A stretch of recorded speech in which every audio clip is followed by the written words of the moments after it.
It's time for the Snow White first review look at. Let's go. Alright, so if you know me, you know I do not like when things are changed. If it's an original story, keep it as an original story. You can add tidbits and whatnot, but by removing certain things, I'm just not a fan.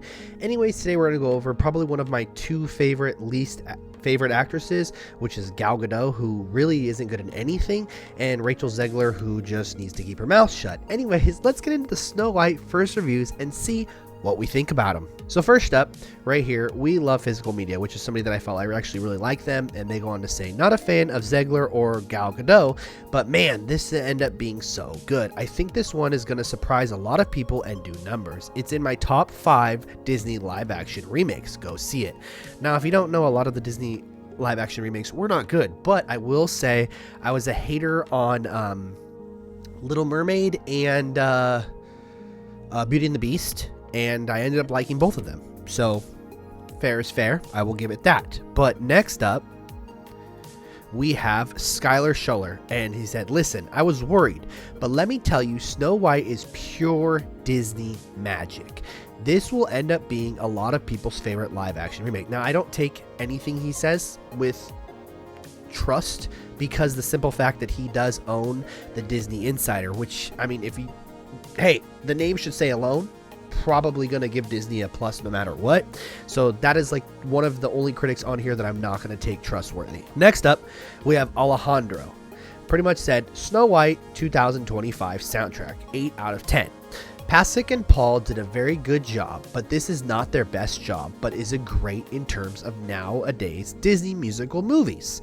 It was miles better than Wish and Moana 2, which I think Moana 2 had a great soundtrack, I'm just going to say, but not better than Lin-Manuel Miranda's soundtrack in Mufasa. Now, Mufasa had some great ones like Bye Bye, but also had bad ones like Brother, but still a great film, and honestly, like even being compared soundtrack-wise, that says a lot. Next up, we have Snow White news, which, let's be real now. First reactions praise Snow White, Disney's Snow White, as being a visual feast with show-stopping new musical numbers, and are praising Rachel Zegler's performance, calling her a shining supernova in the film. What the hell is even that? We do know that she can act. That is one thing we do know. But the thing is, have you seen the I don't know what you want to call them in this, the dwarves, or whatever she calls them, Snow White and the little people? I don't know what she calls them. So here, let me just show you real quick. It's false. No way. Not this time. Next up, we have Matt DeGroot, who owns Corrupt Media.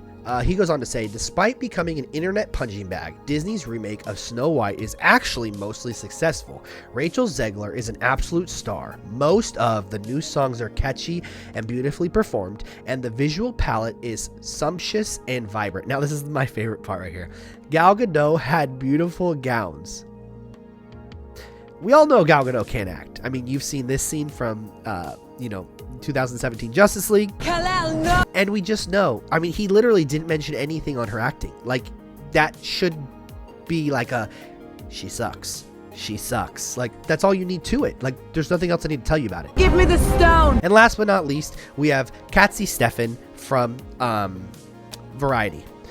Rachel Zegler is a shining supernova in Snow White. This is the second time we've heard the word supernova. Once again, cue context words. Beautifully embodied the graceful, gentle nature of the OG Disney princess, even though she doesn't look anything like her. What? What the? It's a visual feast with show-stopping new musical numbers and, of course, dozens of enchanting animated animals. The screenplay wisely gives its heroine newfound depth through her fervent desire to become the leader her father believed she could be, and a love story that's sweet as apple pie. Now, I'm hoping that it's the same love story, and obviously the prince is still in there and whatnot, and they didn't really change it to that way, because that's just dumb. Like, let's just be real now. Like, you don't need to change something that's so key close to people's hearts. It's such a iconic movie, and it started Disney's live actions. Like, come on now. live actions, Disney's animated films. So let's be so real. I think it was like 1934, I believe. But, you know, I'm going to see it next week. I already got my tickets with my daughter because my daughter likes to see all the live actions. So I will have to endure Rachel Zegler's voice for an hour and 30 or whatever. Yeah. Weird. And then deal with Gal Gadot's amazing performance. Everyone else in grave danger. So I will let you guys know my opinions. Obviously, if you don't want it, you don't have to have it, but I'm going to do a review on it. Let me know what you guys thought. Did you guys buy your tickets yet for the Disney Snow White film? And I hope you guys have a great rest of your night, and I'll catch y'all in the next one.